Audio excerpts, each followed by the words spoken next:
So there is actually something to be said about, logging into a virtual recreation of the Hawaiian Islands, turning the key of a Ferrari F50 or some other late 90s supercar, and just hitting the open road for 2, maybe 3 hours. It is a kind of gluttony and wish fulfillment that the majority of people will never experience in real life, myself certainly included.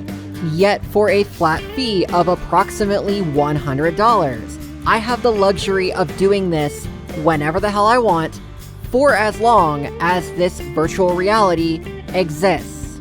And to me, that is a hell of a bargain, because when I went to the Speed Vegas track in Las Vegas, it was $100 just to ride shotgun in a Dodge Challenger Hellcat for literally less than 15 minutes.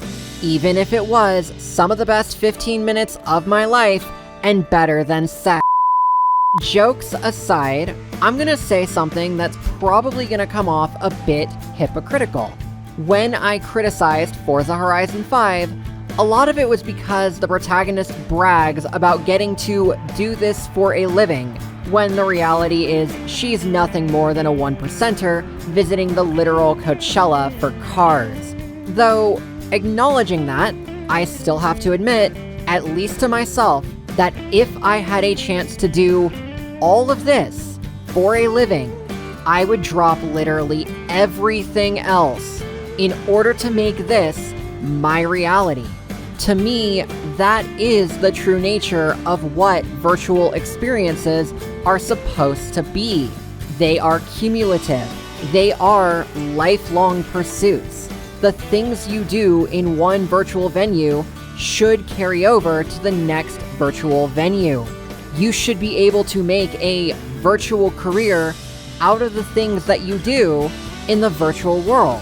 That is kind of the dream.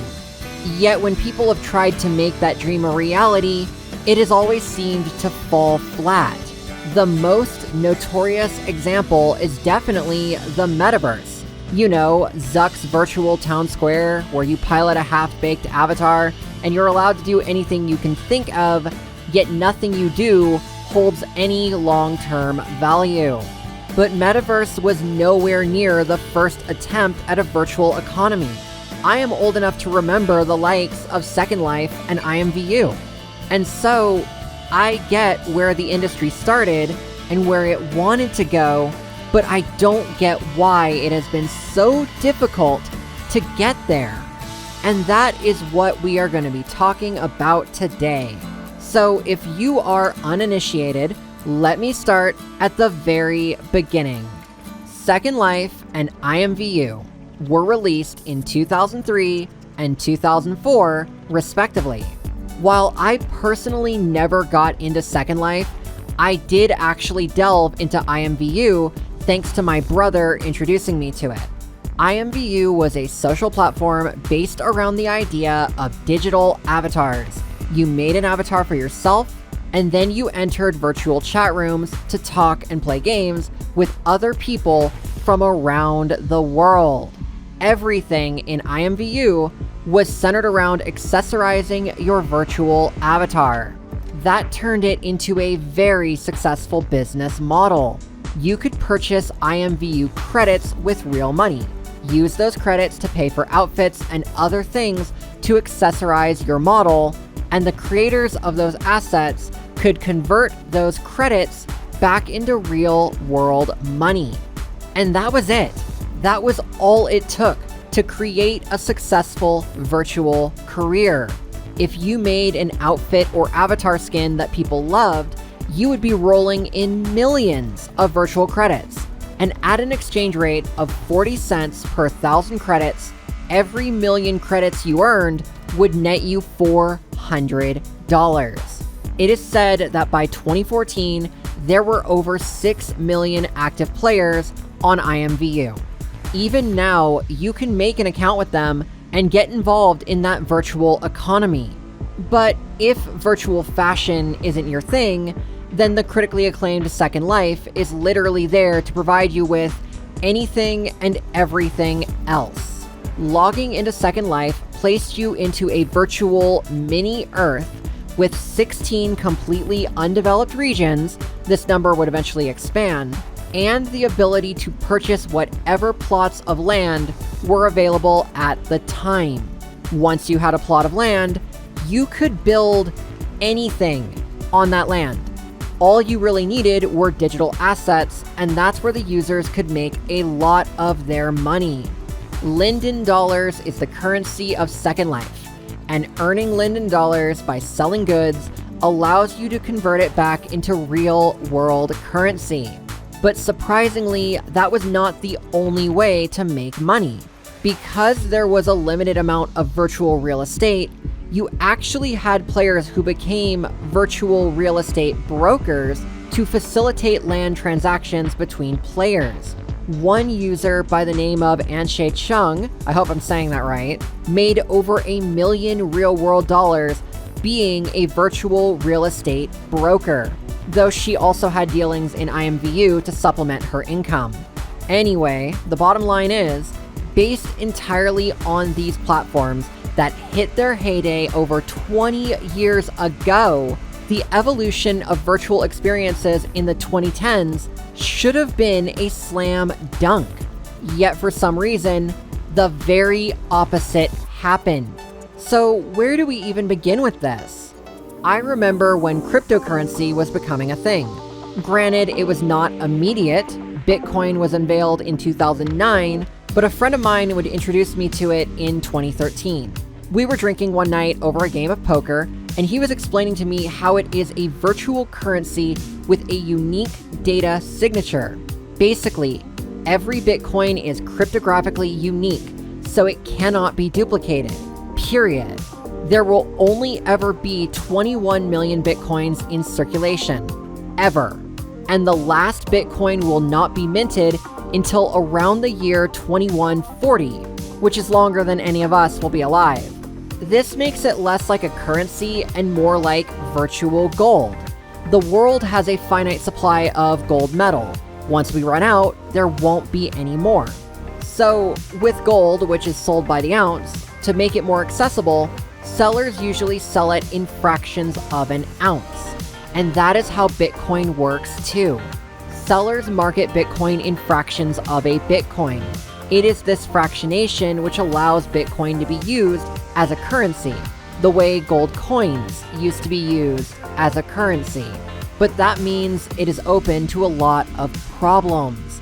People have tangibly lost Bitcoin, with the most notable example being that of a man from Wales named James Howells. He lost a digital wallet containing 8,000 Bitcoin, and that is currently worth hundreds of millions of dollars on the global currency exchanges. And going back to the finite nature of Bitcoin, 8,000 is approximately 0.04% of the global Bitcoin supply. That may not seem like much, but imagine losing that amount year over year for one reason or another. After 50 years, the world would have lost 2% or 420,000 Bitcoin, which in today's money would be more than 45 billion US dollars, assuming the exchange value doesn't just continue to go up due to scarcity. The fundamental failure of Bitcoin and other cryptocurrencies to go mainstream is that working in fractional sums does not really compute for a lot of people. A person can wrap their head around making $15 an hour far more easily than they can making 0.00014 Bitcoin per hour. And while some physical businesses allow you to pay in cryptocurrency of any kind, the majority still do not. So for 99% of people, cryptocurrency is useless to them. NFTs, or non-fungible tokens, wound up getting an even worse reputation. Most people could not wrap their head around what an NFT is. It is basically taking the idea of cryptocurrency and applying it to a virtual item. Basically, X item has Y serial number and cannot be duplicated. And while there are some places where a limited run virtual item might be beneficial, The harsh reality is that the overwhelming majority of virtual assets need to be infinitely reproducible. Let's go back to the Second Life example. Virtual real estate is a one-of-one limited item. That is why a creator like Anshe Chung made so much money selling virtual real estate. But all of the items you would use to build a virtual house on that virtual land need to be purchasable by millions of other people. Think of it this way. You could make a virtual Lamborghini asset for, say, 1 million credits and limit it to 1,000 people. Selling the entire lot would give you approximately 1 billion credits, or $400,000. Now, for the sake of argument, the 2012 Lamborghini Aventador was sold in a limited run of about 976, so this would track. But imagine instead selling a virtual Aventador for 100,000 credits to 100,000 people. You would instead make 10 billion credits, or $4 million. And of that $4 million, 99% of it is pure profit because you only spent time and resources producing the original, which you then copied 100,000 times. So, to reiterate, both cryptocurrencies and NFTs were a flop for very much the same reason. The limitlessness of virtual realities like the one I am driving around in right now. Because I am far from the only one currently driving around in a Ferrari F50. I can tell you that much. Alright, so where are we going with this? I suppose that leaves us with one final hang-up, and that is the nature of the Metaverse itself. Why did the Metaverse flop so badly when Second Life was a hit, IMVU was a hit, and even VR chat was a hit? The truth is, there is no easy answer. Second Life, IMVU, and VR chat are all centered around being entertainment platforms. It is meant to keep you occupied the same way as going to an amusement park. And you can only do that so long as you have disposable income from somewhere else, like a real-world job. Metaverse was never marketed as an entertainment platform. It was always marketed as a true commerce platform, almost like the Amazon of virtual assets. But where exactly do you go with that? You can buy a virtual mansion, but you can't physically sleep in it. You can buy a virtual car, but you can't drive it to your real-life job. If you try to live in the metaverse, your real body is going to literally die from starvation. You cannot eat computer code, no matter how hard you try. Mark Zuckerberg would often go on and on about how you would someday clock in to your virtual job in the metaverse as a way to avoid the real-world office setting, failing to realize that so many office tasks still require some degree of physical labor and cannot be virtualized. Which doesn't even get into the fact that 95% of other professions will never be virtual, ever. So, in conclusion, the thing that really held Metaverse back is, ironically enough, the complete absence of an economy. Literally the one goal of the Metaverse, and they just fucked it. But that's neither here nor there. We cannot turn back the clock, and we cannot salvage a broken system. Getting back to Motorfest and this whole being an eraser for a living thing, when I decided to do content creation, I recognized it as being entertainment-based and requiring that other people have disposable income, i.e. Ko-Fi, eventual ad revenue, memberships, etc. But ultimately, where I pivoted was in the generation of some virtual assets, in particular, hosting a voice clone in the form of V2, and letting anyone have commercial access to her. It ain't much, but it is something. But I'm gonna be real here. There is a large part of me that wishes we could take the concept much, much further than that. There needs to be more of a market for, as an example, e-racing sponsorships, And no, not just fucking Red Bull. I'm still peeved about Season 6, don't at me. As a series, the crew has always used fake brands, but maybe it is time for that to change. Maybe it is time for real players to have a chance at real money. And not just the racers. We need more skilled livery creators, more outfit creators, and yes, the ability to buy and sell properties in-game. It's funny because Grand Theft Auto Online allows you to do a lot of these things, but currency conversion is only one way.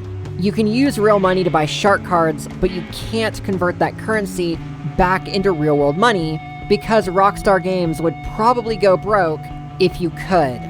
Yet the thing about Ubisoft is they have already talked about creator economies in their games. They have experimented with NFTs, and I am aware that did not go well for them, but I have a feeling that if someone were to come along and give them the steps to make a virtual economy the right way, I do think they would be on board with it. More so than other gaming companies, at least. So I kind of want to leave it there and turn the discussion over to y'all. If you are a gamer and you play the Crew Motorfest, would you want a means to turn playing the Crew Motorfest into a virtual career? Would you want to do this for a living if you actually could? Let me know in the comments, and I will see y'all in the next videos.